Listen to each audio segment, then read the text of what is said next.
Hey guys, this is the Instant Camera Guy here. I wanted to talk to you in this video about another one of my favourite film cameras, the Holga 120. So the Holga 120 is what you might call a toy camera. It is cheap, it's plastic, and it takes very lo-fi shots. Now, pretty much the Holga was designed around 1982 by Mr. Li in China, and it was meant to be sort of a cheap camera for the masses that even the poorest families in China could afford, just to document their lives and have family snapshots and stuff. So they designed it to take 120 film, which was cheap to create prints of because they could just do 6x6 contact prints, which saved cost, and super simple plastic design, single shutter speed, basically just a cheap little camera that really anyone could use. You didn't have to be an expert at photography. And so after it sort of started leaving China and being sold to the export markets, people started realizing that they could produce some very unique looking shots with them. The shots that Holgas take are typically very dreamy, they're nice soft focus, you get a lot of vignetting around the corners, and that square frame is very sort of classic for a Holga style shot. So a lot of sort of art style photographers started using them in their shoots, and the whole toy camera appeal would later gain popularity again when the lomography movement would pick up the design, as Holga cameras are now being sold by lomography. So I'll just run you through how one's used. They have a single shutter speed, 1/100th of a second. You can put them on bulb mode, just with the switch at the bottom, which holds the shutter open. So that would be if you're doing a long exposure. They have two aperture settings, which I'm going to talk about in detail in a second. And just a variable focus lens, just zone focus. You've got a setting for mountains, which is like a landscape, like scenery, like you're focusing on the horizon. You've got a little family portrait, which is when you're a bit closer, a couple, and close-up for if you're doing headshots. Wind your film on using the knob at the top. To open the film back, you just slide back the little lugs on the side that also hold the strap on, and the back just comes off. You got your 120 spool, so you'd load your fresh film there, leader goes across and onto the roll, and you'd seal up the back. They have masks for shooting in 6x6 format or 6x4.5. So 6x4.5 will give you rectangular photos with the added benefit that you can get 16 per roll. If you shoot the full size 6x6, you can get 12 photos on a roll of film. So yeah, there you go, a very simple design. Holga also make a few other versions, such as the twin lens reflex version, which is essentially the same, but it adds a viewfinder at the bottom that allows you to aim from the hip, like so. So you look down into the viewfinder. These are very handy if you're doing street photography and don't want anyone to notice you as you're taking a photo of them. My personal favorite Holga to use actually is the 120. Although it's not ideal for every scenario. And they also make a version called the 120 CFN, which is has a built-in flash, and the CFN actually has built-in colored filters at the top as well. So you can take like a blue flash, a yellow flash, or a red flash. I should note firstly that this one is not standard. I have customized it, and I will be talking about it in a minute. Now, a lot of Holgas, when they come out of the factory, are actually flawed. Now, for a design oversight, they come out of the factory with only one working aperture setting. Now, changing the sunny or cloudy option at the top is supposed to change the size of the aperture. So you're going to have a smaller aperture for sunny and a wider aperture for when it's cloudy. And basically what that means is when it's sunny, you want to let less light through. When it's cloudy, you want to let more light through so that you get the correct exposure so that you're not over or underexposed. Now, I want to demonstrate what's happening sort of inside, and I've got a few little bits of card and a diopter that I'll use to demonstrate how it works. But basically, when you flick that switch, it's moving a little lever inside that moves like that. So if you can imagine that this diopter here is the opening of the lens, and it has a constant aperture, so it's got a constant hole behind it, which dictates the aperture size.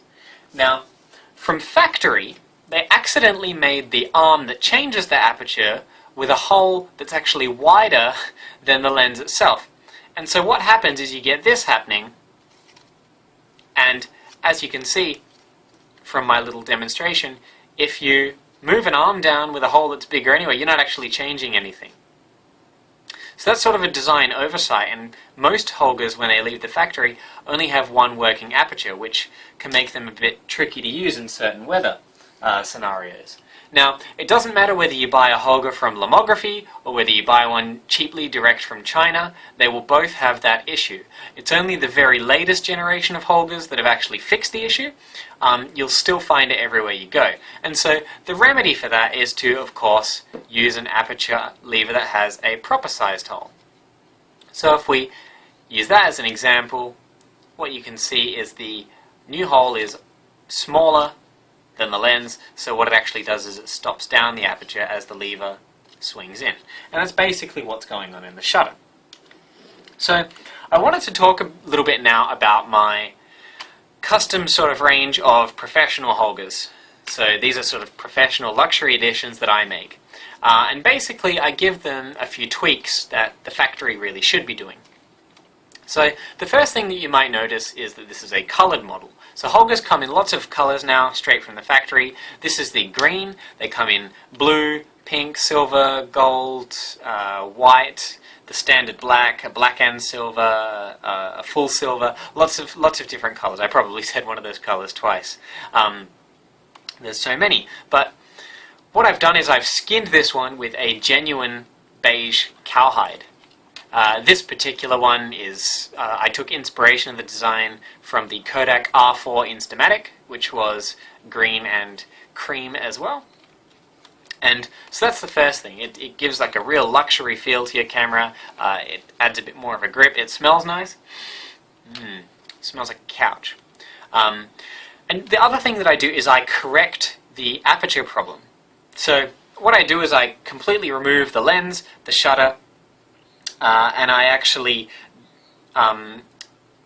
remove the bit that focuses the camera, and I actually take out the glass lens. And what I'll then do is the bit that holds the lens in, I actually drill that out to a larger size. So that increases the cloudy aperture to about f8. What I then do is on the aperture lever that looks like that inside with a big gaping rectangular sized hole, I'll actually reshape that by pretty much fixing a new circular hole on there, and that gives you a fully functional small aperture setting on the Sunny. However, once you perform that mod, the aperture selection arm becomes hard to move. So what I then add is some custom-made washers to the actual shutter mechanism itself, which pushes it a little further back, so the shutter selection arm now moves freely. It's super easy, and it actually gives you two proper working shutters. The last thing that I do is I just ensure that the film holding clips are properly bent, because basically there's a little metal tab that is supposed to keep the spring from being pushed up too far, because if you were to push it up further again, it would come off. And quite often in the factory they just haven't bent that part properly, and it'll actually allow it to slip or fall down. It won't hold enough pressure on the back, and that's when you can get the back just falling off during use. The other thing that I've done to this one is I've fitted a nice cream coloured strap to it to replace the original. And I've even gone as far as covering the original lens cap in the leather as well to make it matching. So there you go. The end result of my Holga is something that is better than what the factory would come out with. It gives you a lot better control over aperture settings, so that's going to help a lot when you're going from a sunny to a cloudy environment. So for example, if you live in Melbourne, Australia, where it's 4 seasons in one day, that's going to help you out a heck of a lot. The other thing that having a proper working aperture setting does is it allows you to have a bit more control over the flash. So what a lot of people don't understand is that if you use one of the colored gels, you're actually going to lose a bit of the light coming out, so your flash is less powerful. So what you're going to want to do is use a larger aperture setting. Now, since I've drilled out that aperture to a larger size, to about f8, that's actually going to give you a lot better control over nighttime photos with flash. So you can use the regular sunny setting if you want to use just the white flash, or you could use the cloudy setting if you want to use a flash with a dark filter like the red or the blue. And it also looks a lot nicer than the factory does. And the leather skin is really, really nice on the hands, and like I said, it smells great too. So if you would like your own color scheme of custom Holga made, feel free to let me know and make an order. I can do the versions with the built-in flash, the versions without the built-in flash, and just the hot shoe mount. And I can also do the twin lens reflex versions with the built-in flash too, as they're all pretty much the same to modify. I should mention before you ask, in the versions without a built-in flash, it does have a universal hot shoe, so you can just mount any electronic flash, and Holga do actually make some external flashes. It's really up to personal preference.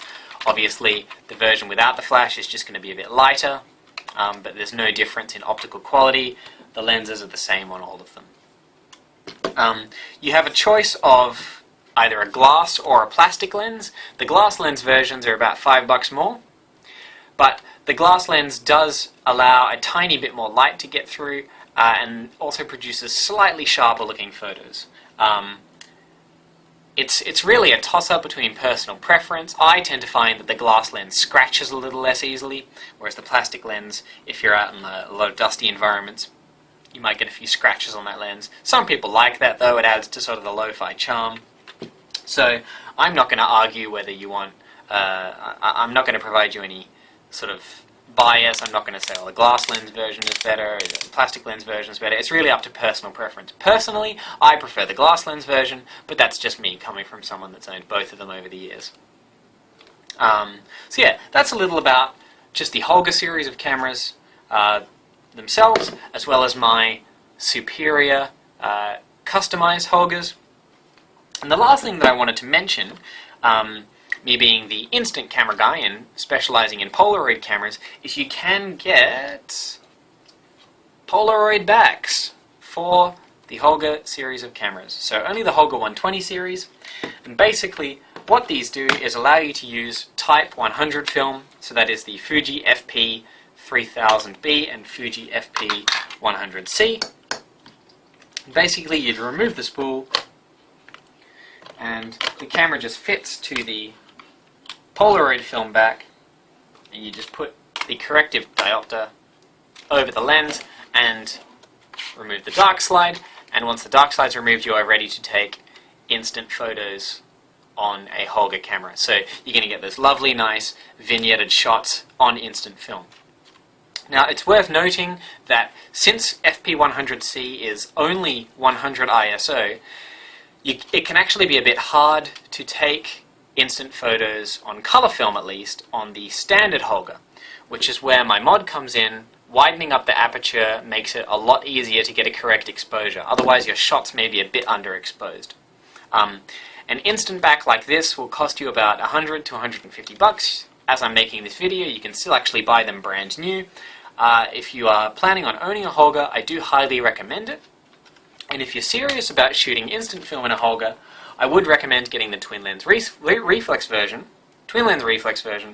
because as you can see, adding the instant back actually blocks the viewfinder on the Holga. So having one that you can aim from the waist allows you to aim it a lot better. Now I've made custom-made backs for my Holgas, so I actually have instant backs that will allow me to shoot Polaroid 600, SX70 film, or even Fuji Instax Mini film. And I'll probably make a video on those later. My custom-made instant backs are not for sale. But for the right price, I guess I could make you one. However, I will warn you, they are very, very expensive to make. The parts are incredibly hard to find, and they are only ever designed to take Type 100 film. So there you go, a little bit about my personal favourite toy camera, the Holga 120. Like I said before, if you would like to custom order your own professional edition, luxury fitted, factory improved model, let me know. I'll be making a few others in a few other colour schemes, and then I'll be leaving it up to sort of the buyer to choose colour schemes, and I'll be doing it on custom order only. So there you go, guys. Thanks for watching.